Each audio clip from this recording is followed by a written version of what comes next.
하나님 아버지의 성광지 말씀 사경회로 시간 필요에 따라서 성령 하나님께서 우리 성도들을 성령으로 기름 부어 주시고 위로하여 주시고 치유하시며 회복하시고 채워주시고 주님 말씀으로 길을 열어주심을 감사드립니다.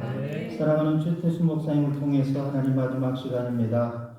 하나님께서 주시고자 하시는 하늘의 신령한 복으로 하나님 마음껏 채워주시고 하나님 말씀을 사모하며 집중할 때 하나님 땅의 일도 해결될 수 있는 놀라운 기적과 하나님의 은혜가 있게 하여 주시옵소서. 사랑하는 목사님 하나님 여기까지 강건하게 하시고 성령으로 기름 부어주시고 새힘을 주시어서 말씀을 전할 때에 하나님 말씀이 불이 되게 하시고 검이 되게 하시고 생수가 되게 하시고 바람이 되게 하시고 치료의 능력이 되게 하여 주시옵시고 하나님 문제의 응답이 되게 하여 주시옵소서. 예수님 이름으로 감사하며 기도드립니다. 아멘. 할렐루야. 아멘.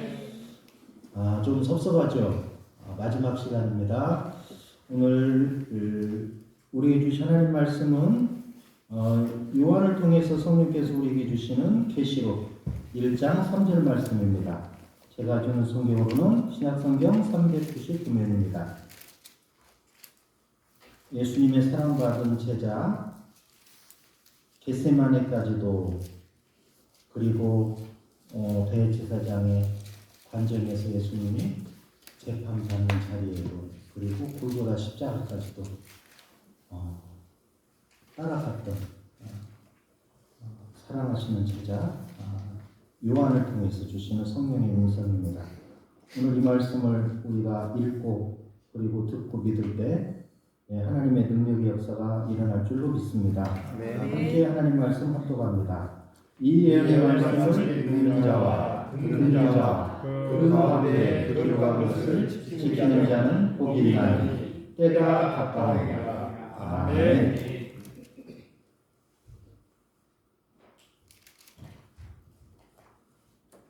오늘 집회 마지막 날 예물 드린 분들 계십니다. 윤민용, 김순함, 목사님 사모님, 정순자 권사님, 도만기 장로님, 신효숙 장로님, 조순희 원사님, 박병화 장로님 예물 드렸습니다.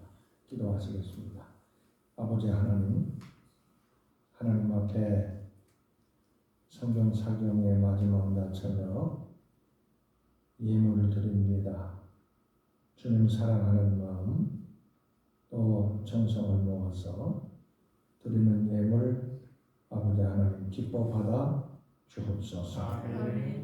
이 예물 사용되는 곳마다 하나님 영광 나타나게 하시고 영혼을 구원하여 제자 삼는 귀한 사역에 교회를 든든하게 세우는 귀한 사역에 사용되는 예물이 되게 하옵소서. 아멘. 예물 드리는 귀한 심령, 손길, 가정, 삶의 자리 은혜와 복으로 충만하게 하여 주옵소서. 아멘. 건강과 평강을 더하여 주옵소서. 아멘. 수고할 때 수고의 열매도 넉넉하게 하셔서 물질 생활에도 하나님 앞에 감사함이 넘치게 하옵소서. 아멘. 믿음으로 세상을 이기는 삶을 살게 하여 주옵소서. 아멘. 예수 그리스도 이름으로 축복하며 기도하옵나이다. 아멘.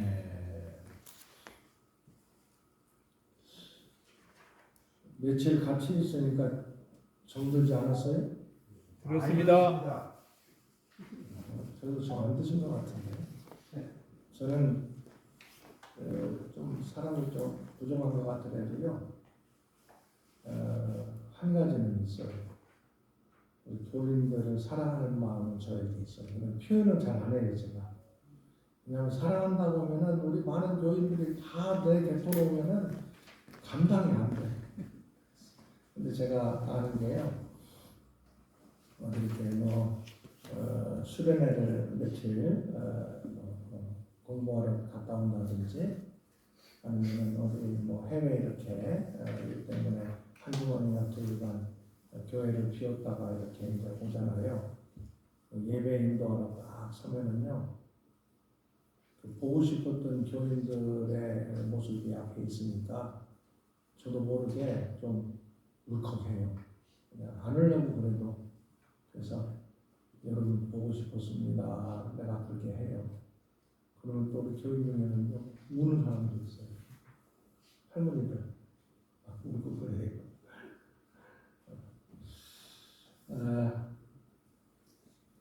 사실은 제가 부흥 강사도 아니고 어디 뭐 그냥 우리 교회에서 성경 가르치는 얘기 와서 좀 전하려고 이렇게 했는데 짧은 시간이라 뭐 이렇게 자세하게 얘기도 못하고 그래서 아무튼 뭐 어떻게 지나갔는지 이제 마지막 시간이 됐어요. 오늘 또 하다가 또 시간 되면 그냥 끝날 테니까 터지지 말고. 어렸을 때 장날이 있었어요. 장날. 시골에 5일장 있잖아요. 그래서 제가 살던 그 지역에 웅천, 여기도 웅천이 있대요. 우리가 웅천면이라고 보령군 웅천면 소학리 518번지가 우리 이제 집인데 웅천면이 있어요. 면이. 근데 그 장날은 그 면에서 이제 5일장 2일하고 7일날 장이 서요. 시골에서 뭐 밭에서 뭐 이렇게 좀 일한 거 국식이라든가 우리는 바닷가에 갖고 왔거든요. 바다에서 이렇게 뭐 굴딴 거라든가 깐 거 이런 거라든가 장날 갖다 팔아요. 이제 계란 같은 것도 이제 집에서 나는 거 모아다가 장날 파는 거예요. 다 가난하게 살던 시대니까. 근데 장날 엄마와 아버지가 이제 장에 갔다 오시면은 장마중 간다고 그러잖아요. 제가 한 5살, 6살쯤 됐겠네요. 6살, 7살. 내 동생은 4살 차이 나니까 2살, 3살. 그러면 동생, 아장아장 걷는 동생 손을 잡고 이제 엄마, 아버지가 이제 장에 갔다 오는 걸 마중 나가는 거야. 근데 뒷고개가 뒤에 있는 고개라고 해가지고 뒷고개라고 있어요. 거기까지만 주로 가요. 이제 우리 동네에서 이렇게 언덕을 넘어가면 뒷고개가 있거든요. 주막집이 있고 한 뒷고개까지 가는데 그날은 뒷고개까지 갔는데도 안 오시는 거예요. 좀 기다리다가 그 밑에 동네가 배달이라고 옛날에 배가 닿던 지역인가 봐. 배달이라고 하는 동네인데 동생 손잡고 거기를 내려갔어요. 근데 옛날에는요 동네마다 지나가려면 텃세를 엄청나게 했어요. 그래가지고 아니 내가 뭐 한 7살 먹은 놈이 뭐 지나가는데 동생 잡고 가는데 그 동네 쬐깐 애들이 나가는 애들이죠. 막 와가지고 텃세를 하는 거예요. 그래가지고 막 내가 그때 얼마나 맞았는지 어린 놈이 코피가 나났다니까 나를 때려가지고 그래가지고 엉엉 울면서 동생 손잡고 이제 배다리까지 온 거야. 다시 배다리에서 뒷고기까지 올라온 거예요. 그리고 막 무서워가지고 그냥 집으로 와버렸어요. 그 다음부터는 배다리까지 막 장마중 가는 것도 이게 뭐 6, 7살 그때쯤 됐으니까 겁이 나는 거예요. 그 배다리 놈의 새끼들이 와가지고 또 때려 못 통하나 싶어가지고 그러다가 한 1년쯤 지나고 나서 국민학교에 들어갔어요.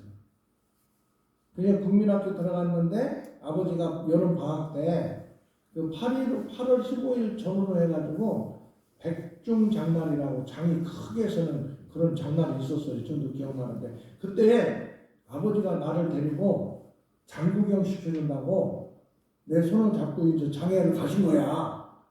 근데 그때 배달이 지나가는데 애들이 많더라고요. 애들이. 근데 일단은 아버지랑 같이 손잡고 가니까 나한테 텃세하는 놈이 하나도 없고 또 내 마음이 어린 마음이지만 그놈들이 만약에 나를 뭐 달라들어가지고 때린다고 한다든가 그러면은 내가 여기서는 좀 못하겠지만 옛날 같았으면 내가 발차기 딱 내 태권도 2단에 그래도 발차기 딱 했을 텐데 한 방에 날릴 것 같은 마음이 들더라니까. 어린 마음이구나. 얼마나 그냥 당당하게 아버지 손 잡고 가다가 손 딱 옆에 계시니까 손 놓고 얼마나 딱 당당하게 거기를 건너가 지나갔는지 몰라요. 배다리를 배다리를. 누가 계십니까? 아버지가 계십니다. 한데 그리고 난 다음에 제가 중학교 때부터 집을 떠나가지고 이렇게 지내면서 그 생각이 드는 거예요. 아, 아버지가 옆에 계시니까 당당하다. 하나님 아버지가 내 옆에 계시니 나는 당당한다. 이런 마음을 가지고 제가 살았다니까요. 저는 뭐 아무것도 없어요. 다 완전히 깡촌놈이야. 근데 하나는 있어요. 하나님이 나와 함께 계신다. 아멘. 하나님이 내 아버지가 되신다. 아멘. 아버지께서 하나님을 지켜주시고 지난번에 내가 말씀드렸잖아요. 영화롭게 하셨느니라 하는 것처럼 나의 삶을 하나님께서 책임져 주실 줄로 믿습니다. 아멘. 저기 있어요. 그래서 우리 애들을 교환학생으로 고등학교 때 우리 딸하고 아들을 미국으로 보냈어요. 17살 때 뭐 어릴 때잖아요. 보낼 때 내가 딱 두 마디 했어요. 하나는 하나님께서 너와 함께 하신다. 하나님 함께 하신다. 그거 반드시 기억해라. 어디 가든지 하나님께서 함께 하신다. 아멘. 또 한 가지 내가 한 얘기는 아빠 엄마하고 우리 가족들하고 우리 교인들 중에 너를 위해서 기도하는 사람이 있다. 그거 기억해라. 그 두 가지만 기억하면은 어디서 무슨 일을 하더라도 아빠는 걱정하지 않는다. 잘못된 길로 나갈 수도 없다. 왜? 하나님이 지금 보고 계시는데, 함께 계시면 보고 계시는데, 그리고 나를 위해서 기도하는 사람들이 있는데, 내가 함부로 살 수 없잖아요. 그 두 마디를 딱 하고, 우리 딸부터 보내고, 아들도. 미국 보낸 다음에는 이놈들이 뭐 어떻게 사는지, 뭐 하는지, 뭐 할 길이 없어. 그래도 항상 하나님을 기억하고 살아라. 하나님 함께 계신다. 그리고 너를 위해서 기도하는 사람입니다. 여러분, 우리의 자녀들에게 우리가 해줄 얘기가 뭐겠어요? 부모도 끝까지 우리 자녀들을 책임질 수 없어요. 그런데 하나님께서 함께 계신다. 아멘. 그리고 너를 위해서 부모님도 기도하지만 목사님과 또 교인들 너를 위해서 기도하는 사람들이 분명히 있다는 것을 기억하고 살아라. 그렇게 했다는 거예요. 그래서 저는 별볼 일 없지만 어디 가서 뭐 할 때는 당당해요. 왜? 하나님이 함께 계시니까. 아멘. 아멘. 하나님 함께. 제가 얼마나 배짱좋게 살았는가 그 얘기만 하더라도요. 뭐 2박 3일 동안 할 얘기가 많아요. 저는. 왜? 하나님이 함께 계시는데 뭐가 걱정이에요? 가진 건 아무것도 없는데도 하나님 함께 계신다. 여러분 이게 가장 큰 은혜의 복인 줄로 믿습니다. 제가 와가지고 저녁에는 성경 공부 중심으로 이렇게 이틀도 했고요. 새벽에는 그냥 제 성경 말씀을 근거로 간증도 하고 이렇게 말씀을 나누는데, 자, 그래도 복습을 좀 해야 돼요. 첫날 월요일날 저녁에 예수님은 누구신가 복음서를 가지고 예수 생애를 사실은 그것만 그 복음서 앉아서 공부하는 찾고만 하려면요 재밌는데 오래 걸려요. 한 1년을 해야 되는데 그냥 짧은 시간에 일단 복음서는 예수님이 누구냐 이것이 초점이에요. 복음서를 공부하고 열심히 읽으면서 다른 것보다도 가장 핵심적인 게 뭐냐? 예수님은 나를 구원하러 이 땅에 오신 하나님이시다. 아멘. 이걸 분명히 알아야 돼요. 그것을 믿어야 돼요. 아멘. 아멘. 아멘. 예수님은 이 땅에 나를 구원하러 오신 하나님이시다. 나는 그 예수님을 믿습니다. 아멘. 이게 복음서를 통해서 우리가 가져야 될 하나님의 말씀의 진리예요. 이걸 알지 못하면 아무리 많이 읽어도 그건 별 의미가 없어. 그래서 예수님을 알고 예수님을 믿기 위해서 우리에게 복음서를 준다. 그런데 그 기본적인 복음서에 마태, 마가, 누가, 요한복음의 틀을 딱 정리해 보면 예수님이 30세 전까지의 이건 사적인 공생애 전에 사적인 생애를 사시다가 30세쯤부터 공생애를 사셨는데 3년보다는 조금 더 길어요. 공생애 첫 번째 6월절 되기 전에 조금 사역을 하셨거든. 그리고 마지막 6월절에 돌아가셨으니까 첫 번째 6월절 되기 전까지 사역한 그 내용이 3년보다 조금 더 긴 3년보다 한 3개월 정도 긴 것 같아요. 제가 볼 때는. 그런데 보통 3년이라고 할 때에 6월절이 몇 번이다? 4번. 4번. 대답 그냥 하셔요. 4번이에요. 4번. 4번 돼야 3년이 된다니까. 3번이면 2년밖에 아니 만 2년밖에 안 돼요. 3년에 6월절을 기준으로 3년 공생의 사역을 성경이 기록하고 있다. 핵심적으로. 그런데 6월절 첫 번째 6월절에는 성전 청결 사건, 아버지 집을 깨끗하게 하신 거예요. 아버지 집. 왜? 하나님의 아들로 이 땅에 오셨으니까. 아버지 집은 기도하는 집이다. 깨끗하게 정결하게 하셨죠. 두 번째 6월절은 베데스다 연못가. 그래서 아버지께서 일하시는 그 이제 38년 된 병자를 고치면서 안식일에 고친다고 시비가 많아. 그러니까 아버지께서 일하시니 나도 일한다. 두 번째 안식일을 그 6월절을 통해서 첫 번째나 두 번째 뭘 나타내느냐? 예수님이 누구신가를 나타내는 거예요. 핵심적으로. 그래서 아버지께서 일하시는 하나님의 아들로서 이 땅에 오신 예수님을 나타내는 거예요. 세 번째 6월절에는 디베랴 광야에서 오병이어, 베세다 광야에서 오병이어의 이적을 행하시잖아요. 그 오병이어의 이적의 핵심이 뭐냐면은 나는 생명의 떡이다. 그걸 얘기하는 거예요. 오병이어 그냥 떡만 많이 주고 끝난 게 아니라니까. 그 얘기를 통해서 그 뒤에 그 오병이어의 해석을 예수님이 해주시는데 해석의 핵심은 나는 생명의 떡이다. 나로 말미암아 나를 먹는 자는 생명을 얻는다. 그 누구요? 예수님께서 구원자라는 것을 말씀해 주시는 거예요. 그리고 네 번째 6월절은 십자가에서 죽으신 6월절 어린 양으로 예수 그리스도께서 우리의 모든 죄를 다 용서해 주시기 위해서 십자가에서 죽으신 그 사건이 네 번째 6월절에 있었던 거예요. 그러니까 이 6월절을 기준으로 핵심적으로 그 사건들을 통해서 예수님이 과연 누구신가 그걸 나타내신 거예요.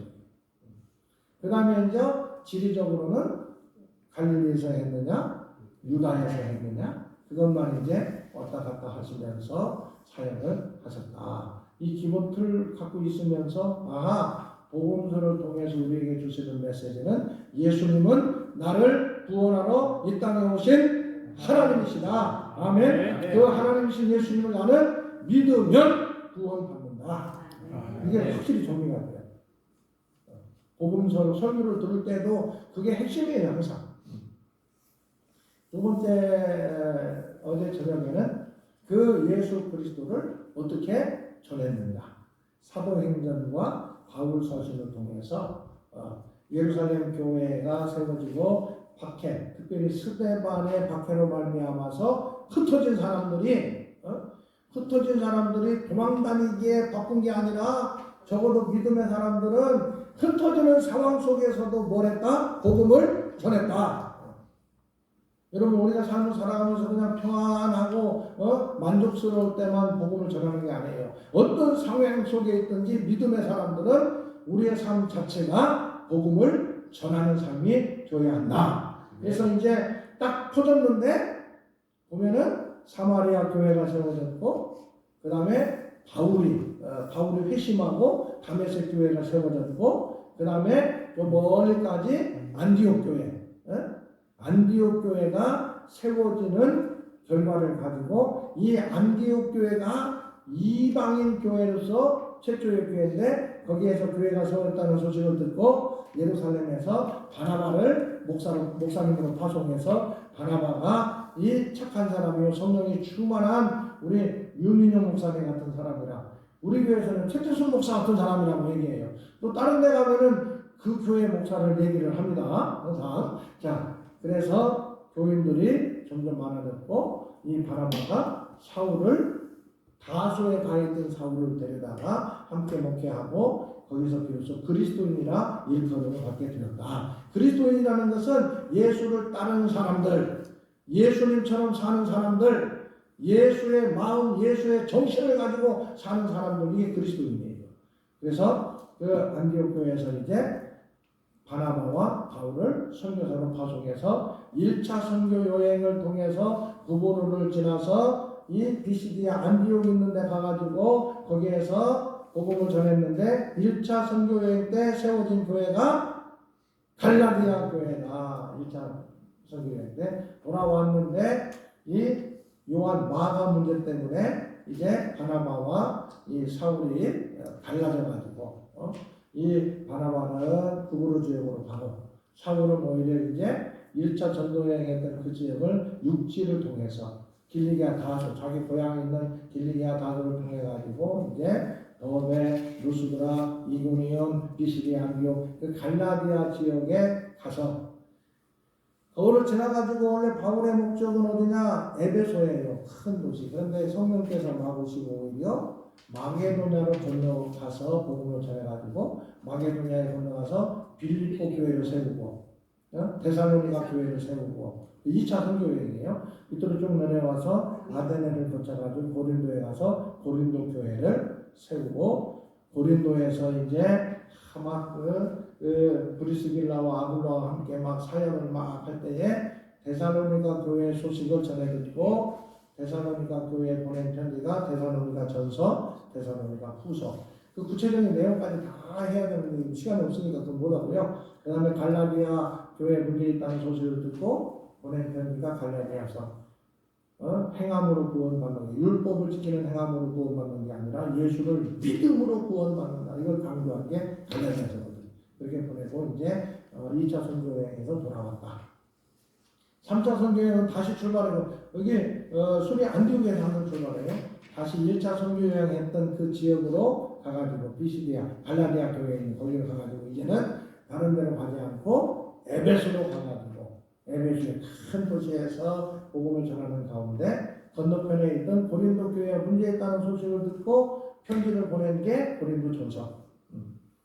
그 다음에 이제 뭐 여러 가지 차차차 사정이 있었지만 이제 디도를 통해 가지고 눈물의 편지를 보내고 저기 이게 만나자고 했는데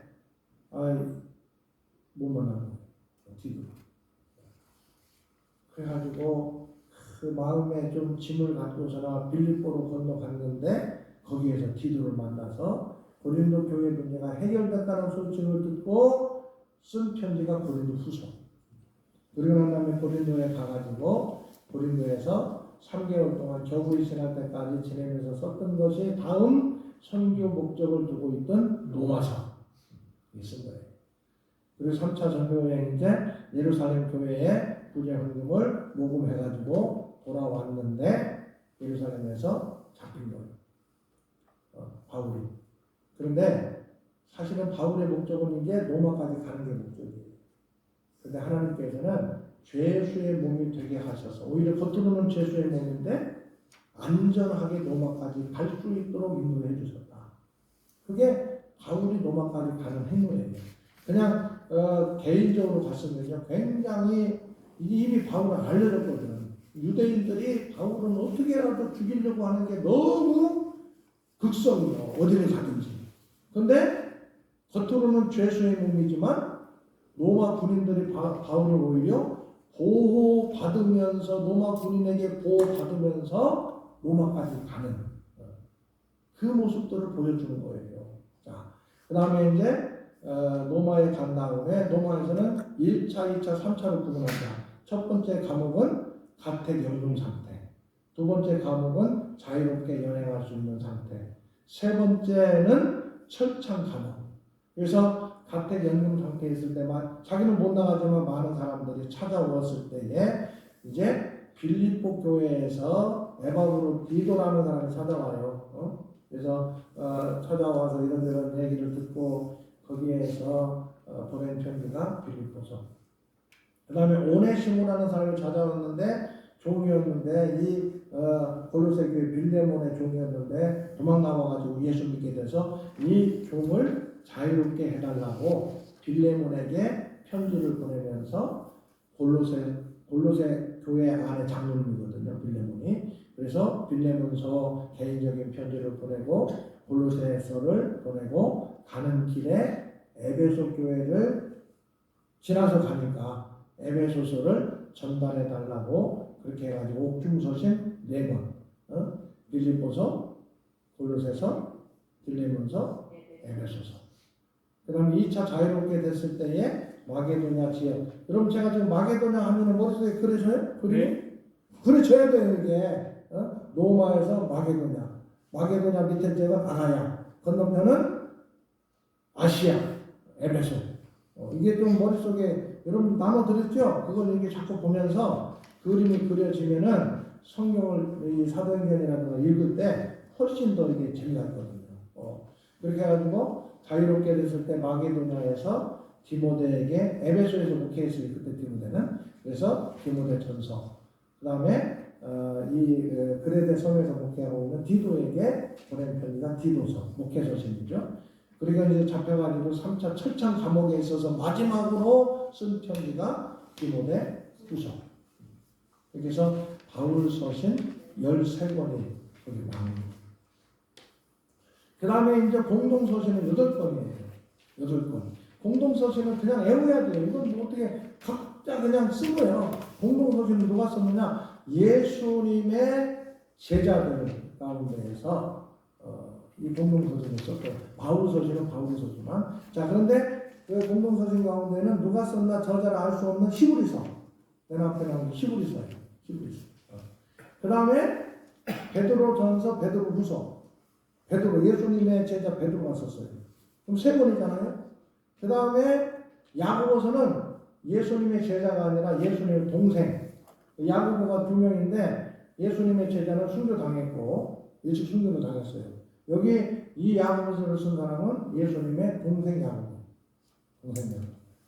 그래서 야고보서. 그 다음에 예수님의 제자 가운데 요한이 쓴 요한 1서, 2서, 3서. 그 다음에 유다가 쓴 유다서. 그래서 8권이에요. 8권.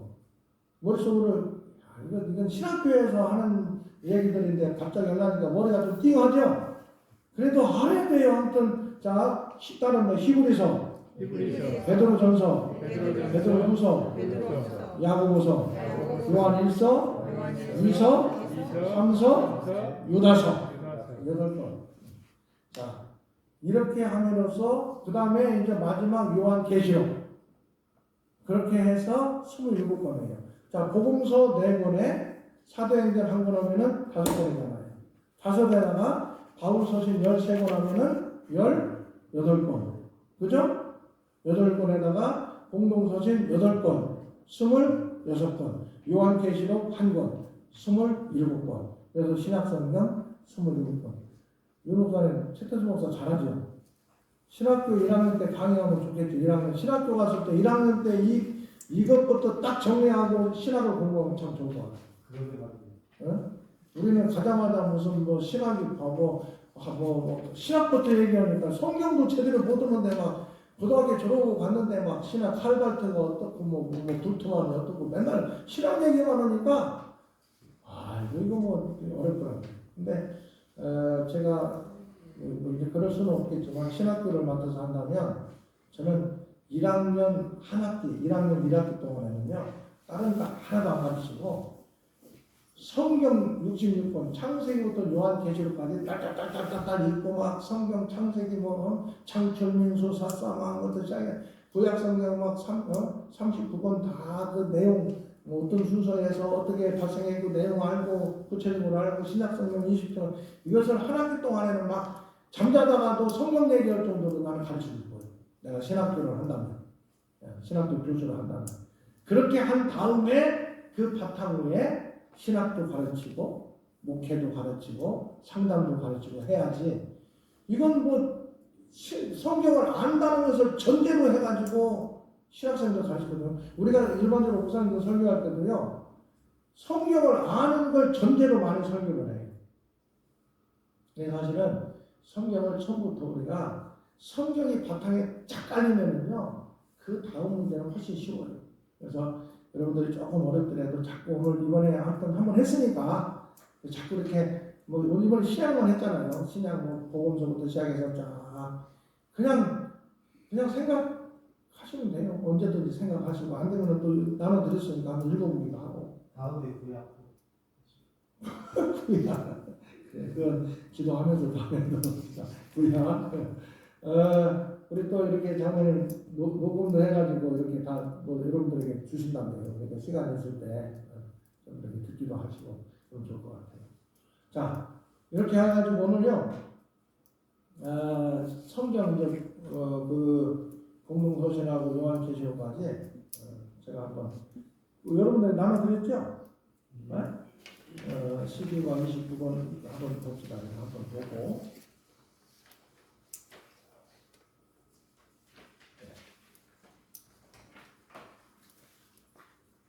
그래도 화면에 한번 띄워서 이거 열심히 고치느라고 고생하셨는데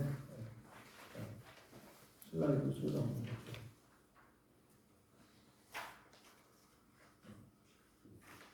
자, 신약 성경이 기록된 기간이 대략 100년이에요. 100년.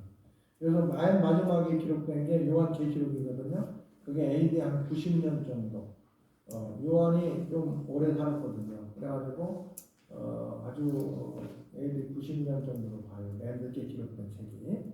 그래서 100년의 어떤 역사가 27권의 다이어리인데요.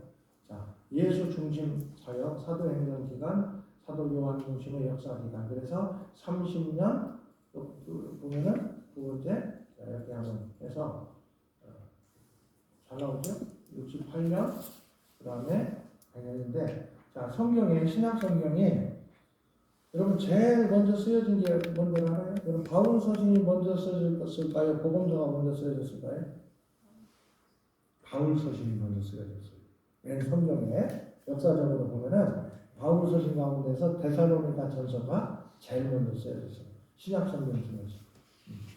그 다음에 데살로니가 후서, 갈라디아서가 바울 서신이 먼저 2차 선교 여행 때 먼저 쓰여졌고 그 다음에 3차 선교 여행 때 고린도전서, 고린도후서, 로마서. 이거 읽을 때 여러분들이 머릿속으로 만약에 데살로니가 전서를 이렇게 우리가 읽는다 그러면 데살로니가 전서는 2차 선교 여행 때에 고린도까지 이렇게 가가지고 그 데살로니가 교회 소식을 듣고 그때 보낸 편지가 데살로니가 전서, 데살로니가 후서구나.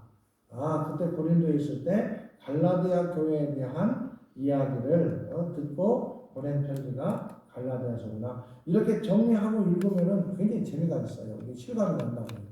그 다음에 고린도 전서는 3차 선교 여행 때 에베소에서 복음을 전하는데 고린도 교회에 문제가 있다는 것을 어떻게 알았느냐? 아볼로가 고린도 교회에서 목회해야 될 아볼로가 에베소로 와버렸다니까.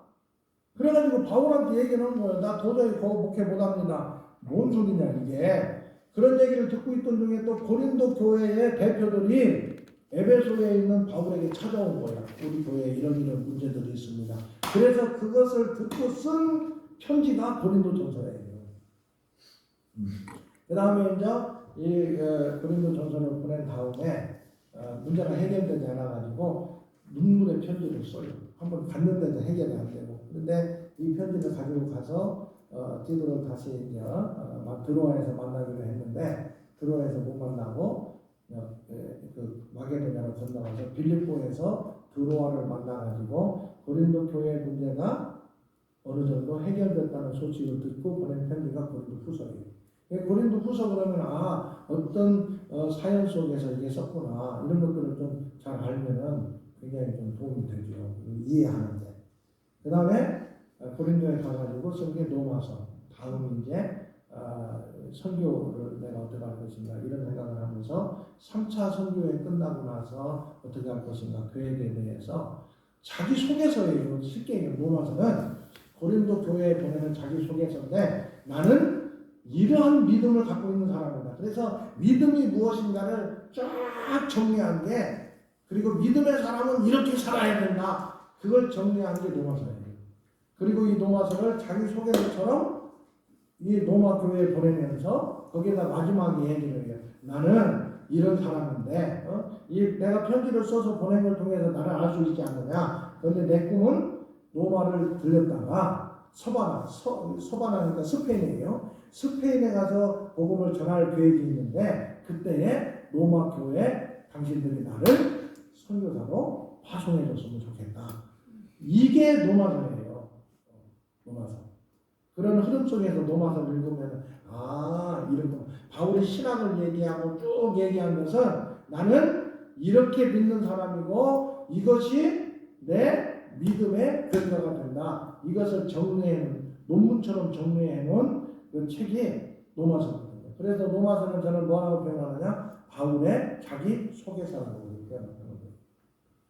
자, 그 다음에 이제 이때쯤 됐을 때요. 그 다음에 이제 골로새서 여기 옥중서신 4권이 나오고 목회서신 2권하고 디모데 후서가 나오는데 자 이때에 1차 감옥에 갔을 때에 한 65년에서 60년에서 70년 사이에 그때가 근데 이때가 마태마가 누가복음이 기록됐을 때예요. 감옥에 가 있었을 때에 이제 누가가 아마 이 누가복음은 바울 곁에서 로마에서 바울이 그랬잖아요. 누가만 나와 함께 있느니라 그랬잖아요. 그때 누가가 이 누가복음을 기록했을 것으로 추정을 해요. 그래서 마가복음이 제일 먼저 기록되고 마가복음, 마태복음, 누가복음이 기록되어 있어요. 그 다음에 사도행전이 누가가 이제 누가복음 기록하고 2편으로 기록한 게 사도행전이잖아요. 그러니까 같이 이제 연결되어 있고 그 다음에 조금 밑에 보면은 그 어간에 또 공동서신이 쭉 나왔어요. 공동서신은 야고보서가 먼저 나왔고 유다서, 베드로서, 그 다음에 히브리서가 좀 늦게 나왔고 맨 늦게 기록된 것이 요한복음하고 그 다음에 요한일서, 요한이서 그리고 맨 나중에 기록된 게 계시록이에요. 이게 신약성경 27권의 정리들 여러분들이 다 나눠 들었으니까 신약성경이 이렇게 26권이 기록되어 있구나. 자 이렇게 기록되어 있는데 오늘 특별히 이 공동서신의 핵심은 뭐냐면요.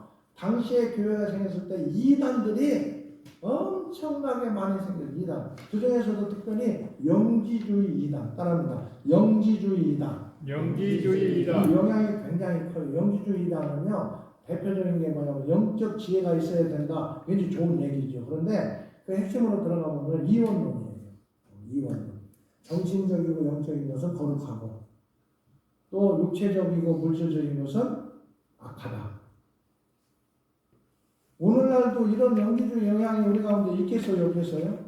많이 있어요. 근데 하나님은 사실은 육체적이고 물질적인 것이 악한 게 아니라 세상적인 것, 하나님을 대적하는 그 모든 것들이 악한 것이지. 여러분, 우리 몸이 악해요? 선해요? 어때요? 악하기도 하고 선하기도 해요. 성령께서 우리를 다스리시면 선한 것이다. 그러면 우리 몸이 거룩한 성전이라고 그랬잖아요. 성전. 그런데 성령이 다스리지를 않고 세상적인 삶을 살아가면 우리 몸은 더러운 몸이 될 수밖에 없는 거예요. 끊임없이 성령의 전으로 내가 살아가기 위해서 기도하고 성령께서 내 삶을 인도해 주시는 가운데 살아갈 수 있는 것이 믿음의 삶, 그리스도의 삶이다. 여러분, 우리의 몸이 그리스도의 전 성전으로 살아갈 수 있기를 주의 이름으로 축원합니다. 네. 함부로 할 수 없는 거예요. 성전으로 살아가는. 그래서 이 이원론은 그러한 영향을 많이 끼쳤어요. 성경은 이원론이 아니에요. 성경은 하나님의 뜻 안에 있으면 선하고 하나님 밖에 있으면 악하다. 이게 성경의 기본 논리거든요. 그런데 이 이원론은 그게 아니라 다른 걸로 구분을 해가지고 그런 영향이 지금도 요즘에는 많이 없어졌지만 사람들 생각 속에 옛날에 무슨 화이트 칼라는 좋고 무슨 블루 칼라는 좀 안 좋고 이런 것들이 다 그 이원론의 영향 속에 있었던 거예요. 요즘에도 많은 영향이 있어요. 근데 이 이원론이 많은 영향을 끼쳤었어요. 초대교회 때. 그래서 그 이원론에 대해서 이건 잘못된 것이다라고 성경에서 많이 얘기를 해요. 계속해서. 그래서 뭐 그리스도의 몸에 대한 거라든가 또 그의 삶을 통해서 하나님께 영광을 돌려야 된다든가 이런 얘기들을 막 심지어는 또 그러면서 그 당시에 또 한참 데살로니가라든가 다른 교회들 가운데 뭐가 또 많이 침투에 들었느냐면은 잘못된 종말론. 그때 박해가 심했잖아요. 그러니까 이 세상에서는 소망이 없다고 생각한 거예요. 너무 박해가 심하니까. 그래서 주님 재림에 대해서 간절히 사모하다 보니까 이 잘못된 재림 신앙이 초대교회에도 많았었어요. 그래가지고 아니 주님이 이제 오실 날 얼마 안 남았는데 뭐 일할 필요도 없다. 이런 생각을 갖는 경우들도 많이 있었어요. 초대교회. 그러니까 그게 이 바울이 편지를 보내면서 일하기 싫어하거든 먹지도 말라. 이게 왜 그러냐면은 이 종말 사상에 빠져가지고 그냥 뭐 예수님 오시는데 뭐 우리 그 옛날에 그 무슨 98년도인가 다미선교회 그때도 막 한국교회 막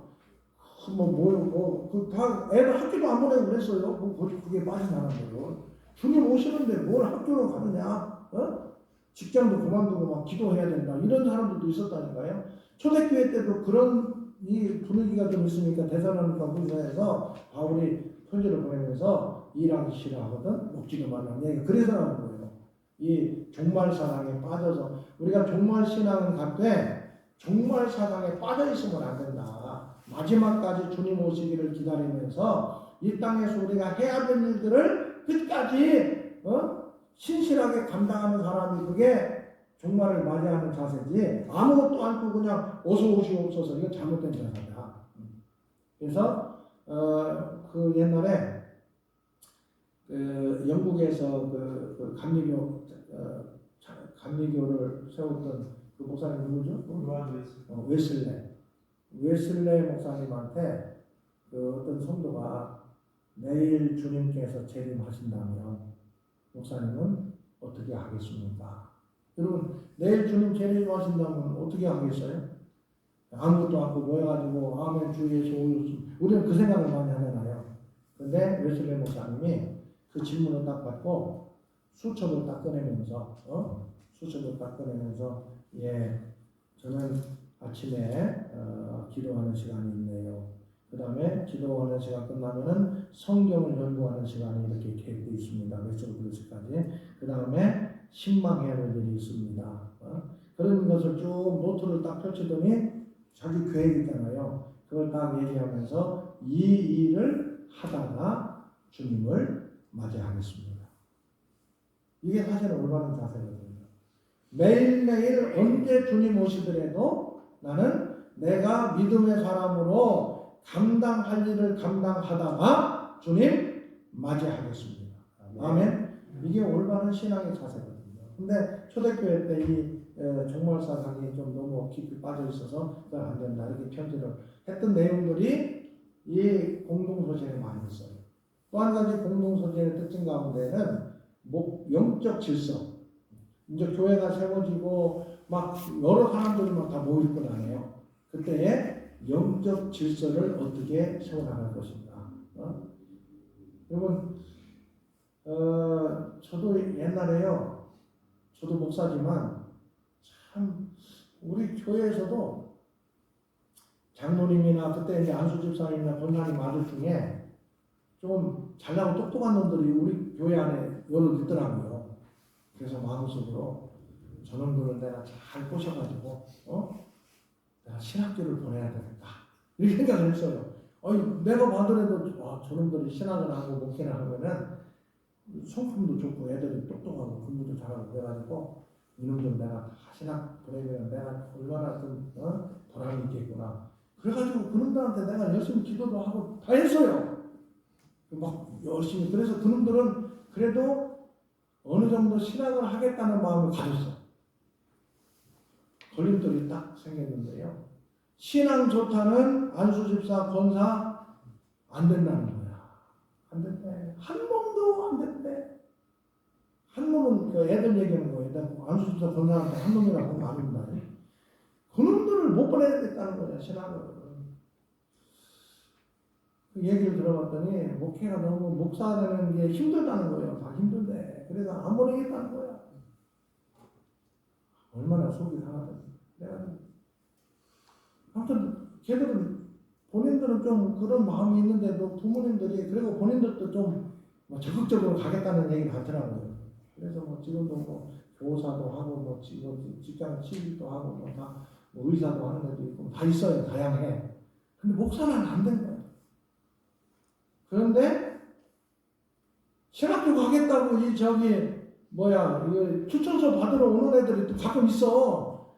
근데 내가 생각할 때 인간적으로 아이 저건 안 했으면 좋겠는데 그런 놈들만 오는 거야. 공부도 좀 시원찮고 뭐 그런 놈들만 자꾸 오는 거야. 하나님 어떡합니까? 그랬더니 하나님께서 하나님이 하시는 일이라면 하나님께서 하나님의 일을 할 수 있도록 만들 것이다 하는 마음입니다. 그래서 이제 그런 거한테 관심을 가지고 뭐 책을 뭐 읽으라기도 어떻게 제대로 읽지도 성경도 어떻게 또 떠듬떠듬 읽고 그래. 그래가지고 내가 이제 얘기를 내가 신학교 가가지고 어떻게 했는가 그것부터 얘기해가지고 너는 신학 내가 성경 하나 딱 내가 이제 그 전부터 갖고 읽던 성경을 선물을 주면서 내 이름 써있는 성경이지 거기다가 박종목 이렇게 써가지고 주면서 너는 신학교 가서 새벽기도 끝나고 나면은 보통 6시에 새벽기도해요. 신학교는 5시 하고 6시 하면은 7시에 끝나거든요. 그럼 8시부터 밥을 줘요. 1시간 시간이 남아. 새벽기도 끝나고 기도하고 하다가 밥 먹으라고 그러나 봐요. 제가 신학교 가가지고요. 새벽기도 끝나고 1시간 동안에 교실이 그때는 아무도 없어. 그럼 내가 성경을 큰 소리로 작은 소리로 속으로 읽는 게 아니라 태초에 하나님이 천지를 창조하시니라 막 크게 1시간 동안 매일 읽었어요. 성경. 그러니까 나중에 성경도 알게 되고 발음이 또박또박하게 되는 훈련을 하는 거죠. 그런데 성경을 읽는데 하루는 뭐가 자꾸 걸리는 거예요. 그랬더니 어금니 쪽에 여기 송곳니 다음에 쪽니가 하나 난 거야. 신학교 때 가서 그 전부터 났었는데 별로 못 느끼다가 그런데 책을 읽는데 그게 자꾸 걸리는 거야. 그래가지고 버스 타고요 573번 타고 그 광나루 지나가는 버스 타고서나 종로 5가까지 가가지고 치과에 가서 생리를 빼버렸어요. 빼달라고 그랬어. 그것도 아이고 안 빼도 되는데 왜 이거 빼려고 그러냐고. 내가 성경, 나 신학생인데 성경 읽는데 이게 자꾸 걸려가지고 나는 아무튼 성경을 읽는다든가 내가 신학을 공부하는데 걸림돌 되는 건 다 없애려고 생각하고 왔다고. 그랬더니 그 의사가 나를 오늘 치료하고 그 생리를 뺐다니까요. 하나님께서 좀 이쁘게 보셨을 것 같아요. 이놈이 성경을 읽고 설교를 할 때 바르게 또박또박 말을 하려고 생리도 빼는구나. 그때 하나님 조금 이뻐하셨을 것 같아. 내 생각으로. 근데 아무튼 그렇게 하면서 내가 성경을 읽었거든. 그래서 내가 우리 교회에서 간 애들 중에 가서 뭐 시준이라든가 지금 양희준, 박준 뭐 이런 애들이 다 가서 그 신학교 가서 졸업하고 지금 목사하고 있어요. 내가 성경 주고 열심히 이렇게 읽어요. 그런데 세월이 지난 다음에 보니까요. 이놈들이 보통 뜨거운 게 아니었는지. 하나님이 만드시니까 다 그릇이 돼. 그게 두 가지예요. 하나는 먼저 하나님께서 그릇을 만들어 주셔서 그 그릇대로 일하게 하시는 경우가 있고요. 또 한 가지는 여전히 부족한 가운데 있지만 그 교회가 그 그릇으로 그 목사를 만드는 경우가 많아요.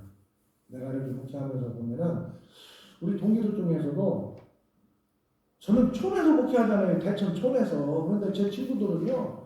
서울에 뭐 어디 뭐 우리 전국적으로 막 큰 교회도 목사하는 애들 많아요. 그럼 내 생각으로 내가 좀 교만하거든요. 뭐라고 저것들은 어떻게 좀 현천한 놈들 저렇게 큰 목회를 하는가 그 생각을 하면서 내가 깨달은 게 있어요.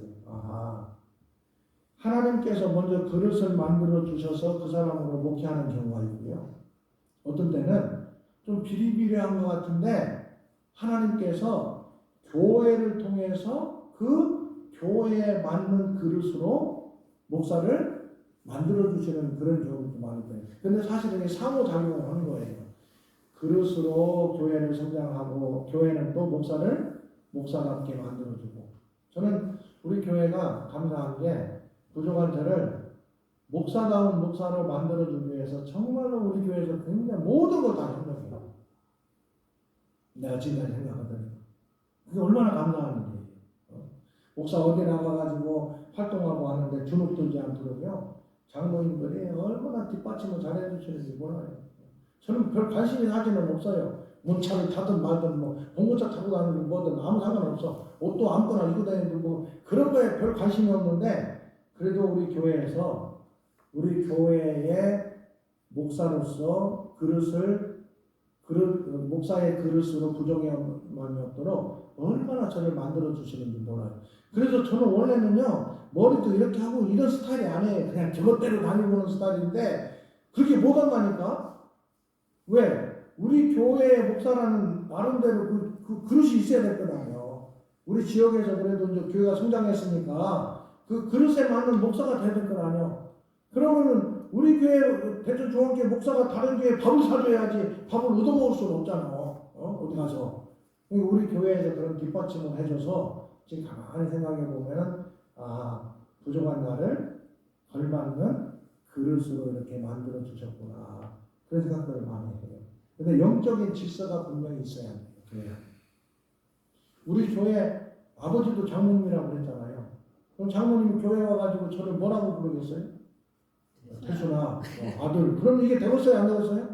안 되지. 우리 어머니가 며느리한테 저기 애야. 그러면은 이게 뭐 교회 안에서는 질서가 안 잡히지. 우리 부모님도 또 그런 것들을 아시기 때문에 따뜻하게 교회에 와서는 목사님, 사모님. 그리고 교회는 아무튼 영적인 부모잖아요. 목회자가. 그래서 우리 나이 드신 할머니들도요. 제가 웃으면서 권사님이 우리 저기 어른이에요. 목사님이 어른이에요. 일단 물어봐요. 일부러. 그러면 목사님이 제 영적인 아버지지요. 나이 드신 권사님. 근데 나를 보면 운다니까요. 반갑다고. 2주일 내가 해외 나갔다 와서 아이고 저 여러분 제가 보고 싶었습니다. 그러면은 젊은 사람들은 안 울어. 젊은 사람들은 뭐 목사가 그렇게 하는 모양이다. 그런데 나이 드신 어른들은요. 훌쩍훌쩍 그리고 막 예배 끝나고 나갈 때 목사님 보고 싶었다고 막 혼자고 그래서 어떤 애는 성가시려가지고 제가 예배 끝나고 이 뒷문도 있지만 나만 다니는 문이 따로 있어요. 목양실에서 그걸로 안 나가고 위로 그냥 나갔거든요. 그러면은 막 목양실에 쫓아와가지고 왜 목사님 뒤에 안 서 있느냐고 막 찾아오는 거예요. 이게 공동서신에 보면은 영적인 질서를 세워라. 여러분 우리 그 세계도교회도 이게 무슨 뭐 인간적인 뭐 나이가 많고 적고 뭐 내가 많이 알고 뭐 똑똑하고 이런 게 아니라 교회 안에서 영적인 질서, 목회자에 대한 영적인 질서, 또 환경적, 장로님들에 대한 영적인 질서 이런 것들이 확실하게 세워져야 돼요. 특별히 장로님들 여기 저하고 이제 며칠 동안 식사도 하고 너무 반가운데요. 좋은 장로님도 진짜 좋은 장로님들, 내가 대천으로 다 데리고 가고 싶어. 좋은 장로님들이신데 장로님들은 목사님의 영적인 권위를 세워주시고 목사님은 장로님들을 세워주시고 이렇게 해야 교회가 딱 질서 있게 질서가 흐트러지는 교회는요 그 틈바구니를 마귀 사탄이 계속 역사해요. 그 질서를 딱 세우고 그리고 나가면 교회가 든든하고 평안하게 세워지는 교회가 될 줄 믿습니다. 우리 교회뿐만 아니라 이 공동서신 안에 그런 내용이 굉장히 많아요.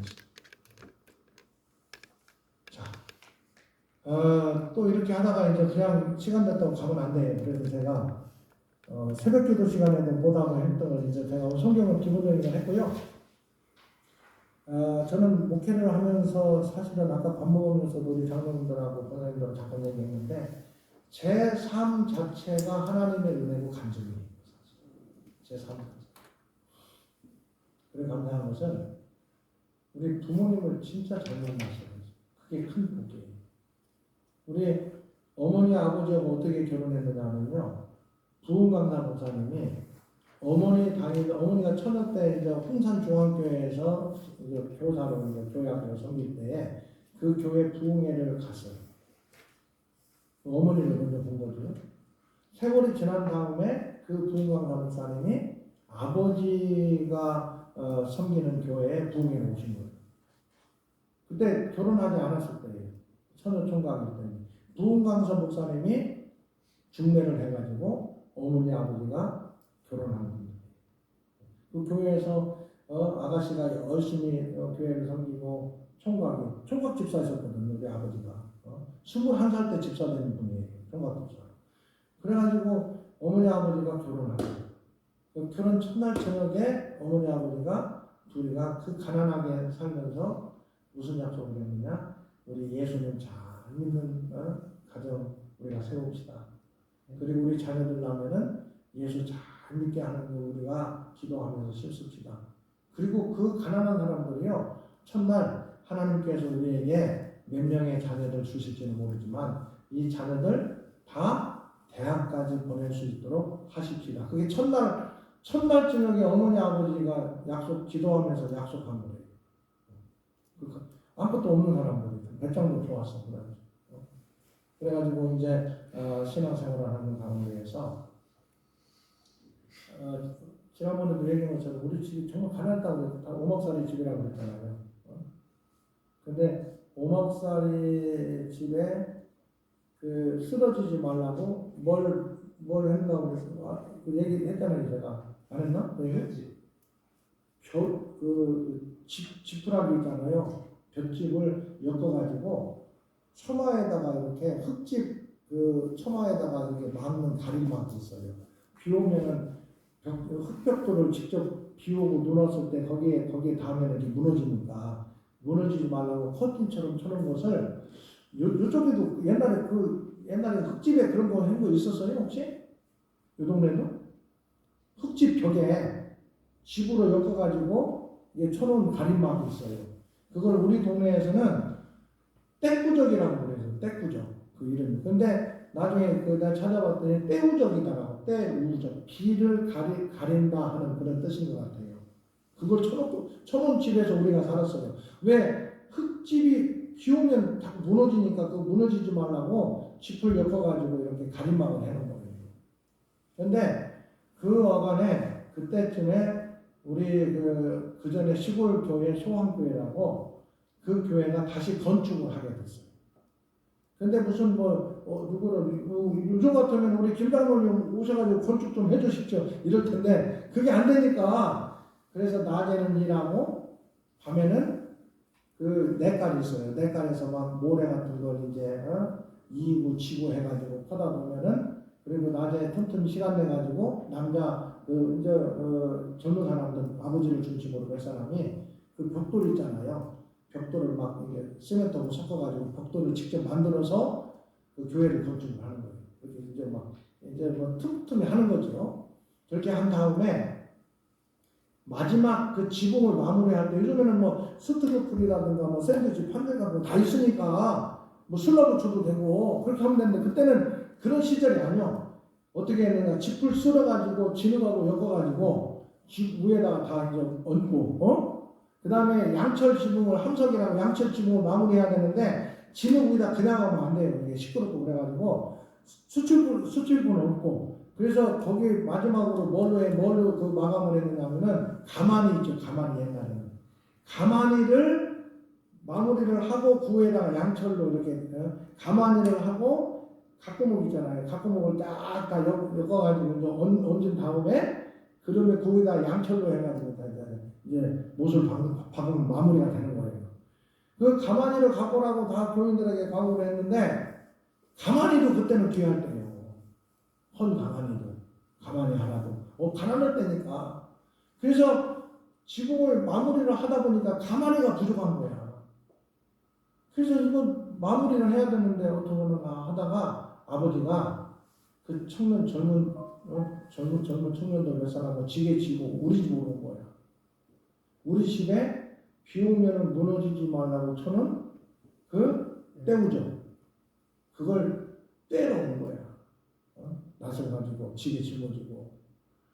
그 우리 어머니는 이제 결혼해가지고 제가 한 5살쯤 됐을 때니까 내 동생은 1살 뭐 이렇게 등에 업고 나는 옆에서 엄마 손 붙잡고 있고 아버지는 교회 젊은 사람 몇 사람도 데리고 떼꾸젓고 뛰어왔고 그걸 뛰어가는데 엄마가 그 뛰어가지 말라고 소리는 못하고 속으로 저거 뛰어가면 비 오고 그럼 우리 집 무너질 텐데 우리 집 무너지면 어떡하나 울면서 뒤돌아서면서 어머니가 동생 내 손잡고 울면서 하나님 저 때가 오면 우리 집 무너지는데 어떻게 해요 어떻게 우리 어머니 울고 있고 아버지는 떼꾸젓고 떼다가 나누어서 지게가 싣고 교회 지붕을 마무리를 했어요. 그럼 하나님께서 그 모습 보셨을 때 어떡하실까 그런 생각을 해요. 그때 그 동네에서요 우리 집이 이제 재금 난다고 그러잖아요. 우리 아버지가 막내 아들이에요. 큰 집에서 결혼하자마자 큰 집에서 살다가 아버지는 군대 가버렸어. 그래서 군대 가 있는 동안에는 어머니가 큰 집에서 그 시어머니도 있고 큰 동서도 있는 데서 시집살이 하면서 신랑도 없는 집에서 혼자 살다가 아버지가 제대하고 나서 이제 그 재금 난다고 그러잖아요. 분가를 하는데 가장 그 동네에서 가난한 집, 다 쓰러져 가는 집, 그 집으로 분가를 해서 살다가 떼구적을 떼다가 아버지가 교회 지붕 위에다가 얹은 거예요. 저는 세월이 지난 다음에 그런 얘기도 아버지한테 다 듣고 했을 건 아니에요. 근데 우리 집을 하나님께서 붙들어 주셨구나. 그럼 다윗이 성전 건축하려고 하는 그 마음이 있을 때 하나님께서 다윗은 전쟁을 많이 했고 피를 많이 흘렸기 때문에 성전 건축을 허락해 주시지는 않았어요. 그 아들 솔로몬 때 건축할 수 있도록 허락해 주셨는데 다윗에게 분명히 약속을 했어요. 내가 네 집을 굳건하게 세워 주겠다. 저는 그 뒤에 아버지 인생을 이렇게 쭉 돌아보면요, 하나님께서 은혜 주셨구나. 하나님께서 정말 은혜 주셨구나. 그것을 고백할 수밖에 없어요. 아버지 어머니의 그 삶뿐만 아니라 우리 사남매거든요. 제가 목사가 됐어요. 참 하나님, 저는 목사 되려고 생각도 안 했던 사람이에요. 그것만 얘기하더라도 2박 3일 동안 얘기해야 돼요. 제가 어떻게 목사가 됩니까? 저는 목사는 정말 생각도 안 했던 사람이에요.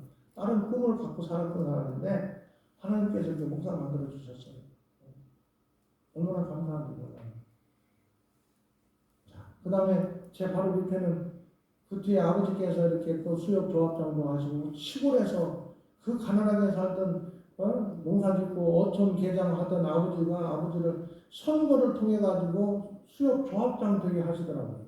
그것도 희한한 아버지가 그 전에는 조합장들을 이렇게 임명제로 했는데 그게 바뀌어가지고 선출직으로 바뀌면서 우리 보령 그 수협의 첫 번째 선출직 조합장을 우리 아버지가 했어요.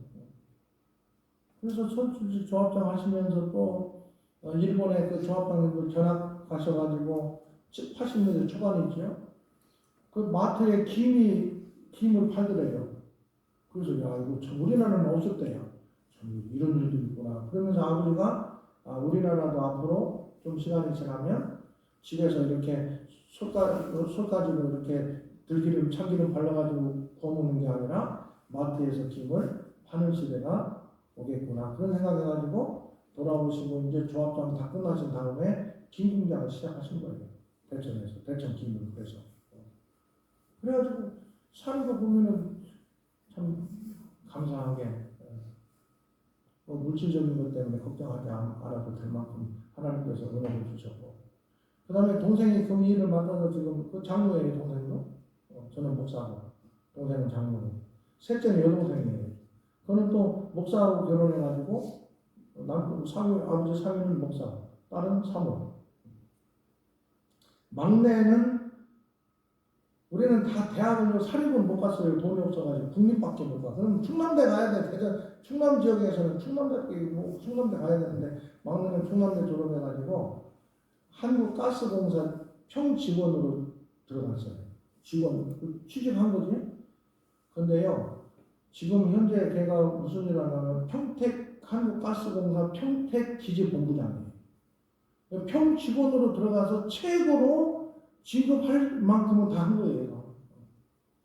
그거 하나님 은혜 아니에요? 얼마나 감사해요. 그리고 그 밑에 이제 우리 자녀들부터 시작해가지고 손주들 다 신앙생활 잘하면서 진짜 하나님 은혜로 우리 막내 동생 아까 얘기했던 그 막내 동생 그 딸은요 딸 하나밖에 못 낳아요. 그 집은 뭐 날 때부터 아무튼 뭐 어디 수술해가지고 낳았는데 애 둘도 못 낳게 돼 있어요. 하나인데 얼마나 신앙이 좋은지 몰라요.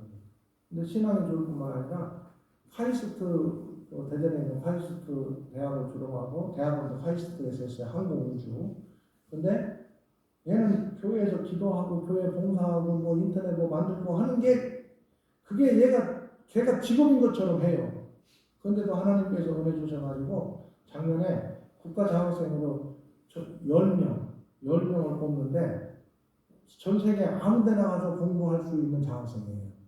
수업료 다 대주고 생활비 다 대주는 5년 동안 박사학위 끝날 때까지. 근데 시험 봤는데 얘가 된 거예요. 그 중에 한 명으로. 그래가지고 작년 8월 달에 미국에 가가지고 한국으로는 미시간 대학교가 가장 좋은 학교라고 해가지고 미시간 대학교에서 지금 박사과정을 하는데 가끔 저한테 이제 전화해요. 그러면 막 시끌벅적해요. 그 어디냐? 그럼 그냥 큰아빠니까 어디냐 그러면은 예 우리 교회 집사님 댁에 오늘 모여가지고요. 우리 같은 구형 모임 하고 있다는 거야. 야 너 미국에 공부하러 가가지고 막 공부하고 그러냐?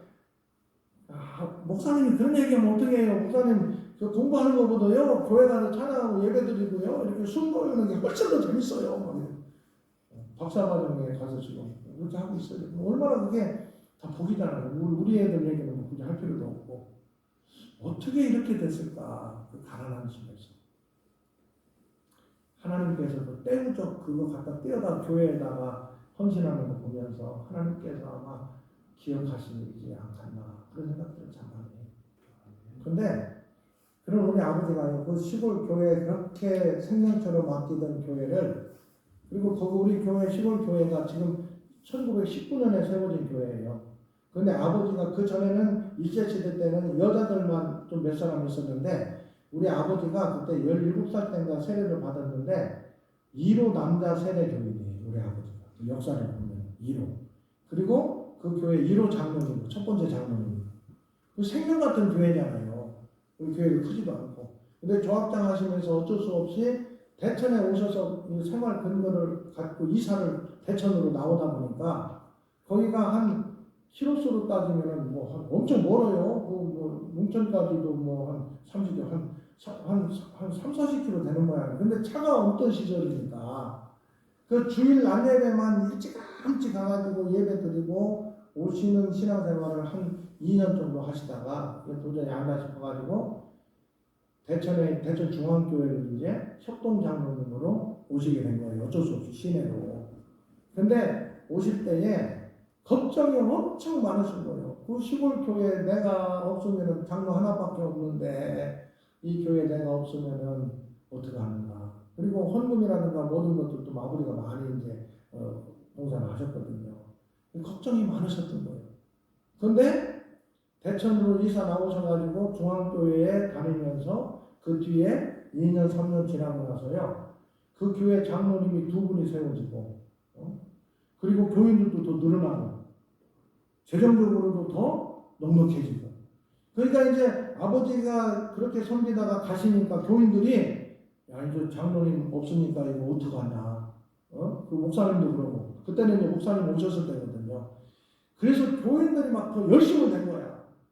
그래서 막 교인들 중에 더 열심히 하다 보니까 장로님도 2분 세워지고 교회도 부흥하고 예산도 많아지고 그걸 이제 대천에 나오셔가지고 보신 거예요. 그래서 아버지가 회개를 하신 거예요. 나도 모르게 우리 아버지는 뭐 이렇게 뭐 나대고 그런 분은 아니에요. 겸손하게 참 목회자 잘 섬기고 그러시는 분인데 어렸을 때 양 키워가지고 전도사님 그 양젓 갖다 주라고 할 정도로 그렇게 헌신하셨던 분이에요 아버지가. 근데 회개를 하신 거예요. 나와서 이제 무슨 회개를 했냐면 나 아니면 안 된다는 하겠다는 생각을 나도 모르게 했구나. 내가 있어야 소환교회가 든든하게 세워질 수 있다는 생각을 했구나. 그래서 그걸 아버지가 막 회개를 하셨대요. 아버지가. 그 어간에 그때쯤에 제가 이제 목사 안수를 받은 거예요. 목사 안수. 그 목사 안수 받고 이제 아버지가 저한테 처음으로 한 얘기가 그 얘기예요. 소환교회에서 떠날 때에 그 교회 걱정을 엄청 했대요. 근데 떠나고 난 다음에 교회가 그렇게 든든하게 세워지고 장로님도 2명이나 세워지고 교인들도 늘어나고 하는 걸 보면서 최 목사 내가 참 하나님 앞에 회개했다.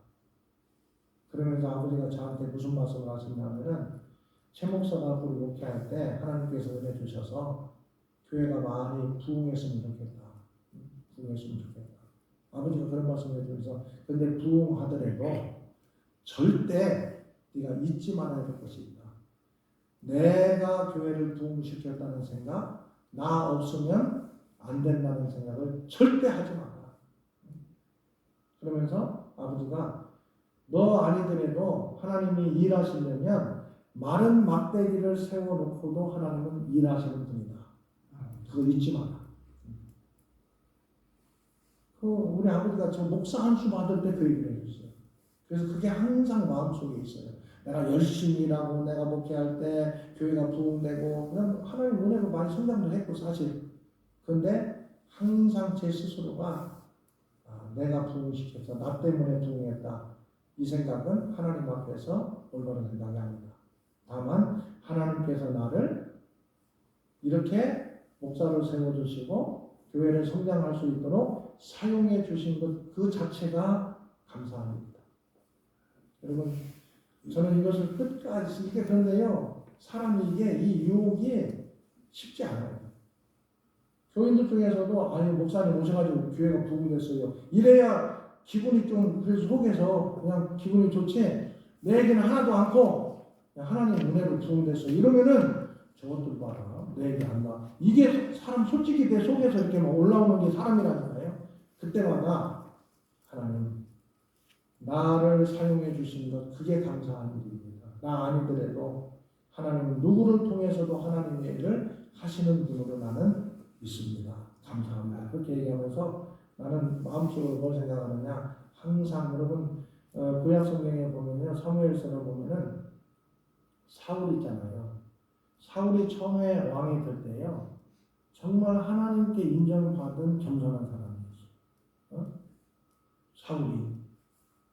근데 이제 왕이 된 다음에 사울의 큰 실수가 뭐냐 하면은 세 가지예요. 첫 번째로는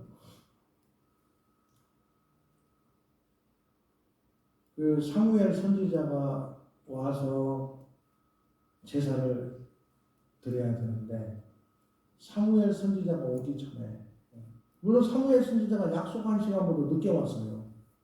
그러니까 인간적으로는 야 마음은 급하지 전쟁을 해야 되지 뭐 제사는 드려야 되겠지 그래서 드렸다라고 할 수도 있는데 그래도 제사는 선지자가 와서 드려야 되는데 사울이 자기가 제사를 드려버리고 말았어요. 이게 하나님 앞에 가장 첫 번째 잘못이에요. 그게 바로 영적 질서거든요. 하나님께서 세우신 영적 질서를 사울이 이것을 인정하지 않아요. 두 번째 잘못한 게 뭐냐 하면은 아말렉과의 전쟁에서 다 진멸하라고 그랬는데 자기가 볼 때 좋은 것은 남겨주었어요. 그러면서 사무엘 선지자가 책망하니까 좋은 걸로 하나님께 제사 드리려고 그랬다라고 핑계를 해요. 그게 잘못된 거예요. 그런 이 사울이 결정적으로 잘못한 것은요. 자기 기념비를 세우고 있어요. 자기 기념비. 이게 특히 목사든지 교회를 충성스럽게 섬기는 사람들이 끝까지 생각해야 해요. 자기 기념비. 자기 기념비를 세우는 건 절대 안 된다. 근데 다윗은요. 여러분 사울보다 어떤 면에서는요. 다윗이 훨씬 나쁜 놈이에요. 행한 일을 보면은 바사바의 사건이라든가 그 우리아의 바세바에 나온 우리아를 전쟁통에 나가지고 막 죽게 만들었잖아요. 살인까지 한 게 다윗이거든요. 그런데도 하나님께서 끝까지 다윗을 사랑해 주셨던 근거는 다윗은 하나님이 왕이십니다. 자기가 왕이지만 내가 왕이지만 진짜 왕은 하나님이십니다. 이걸 나타냈던 것이 다윗이에요. 그걸 나타내기 위해서 성전 건축에 대해서 그렇게 마음을 썼고 시편을 통해서 다윗은 자기의 잘못을 회개하면서 하나님 아니면 나는 살 수 없습니다. 진짜 왕은 하나님이십니다. 이걸 드러냈던 게 다윗이거든요.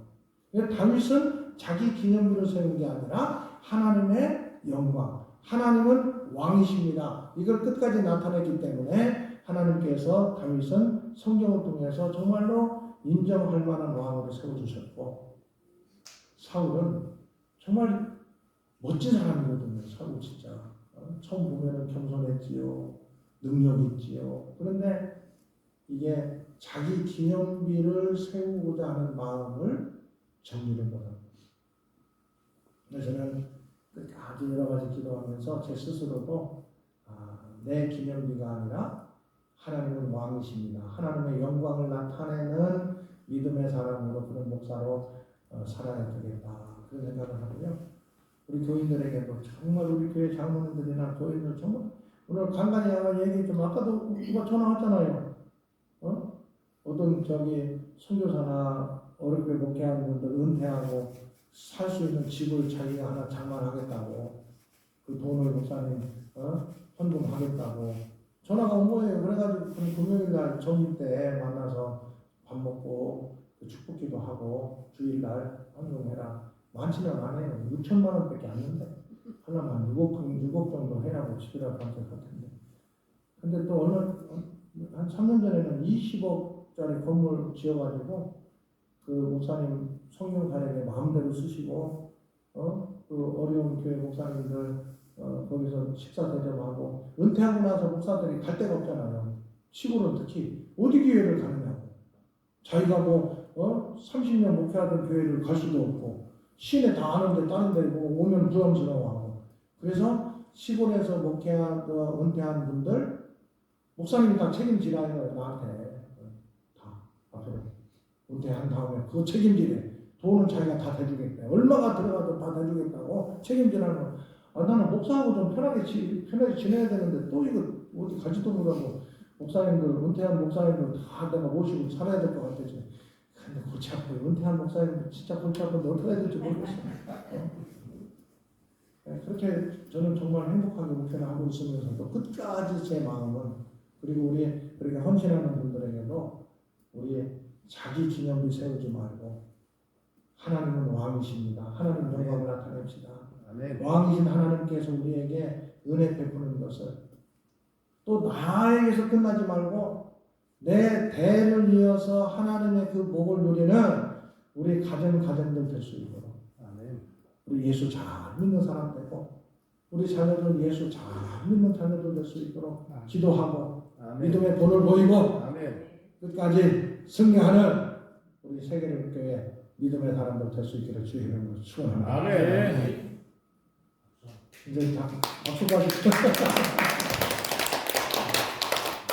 제가 우리 세계교회 교인들 기도 제목이 다 알지는 못하지만 다 기도 제목이 있으실 거예요.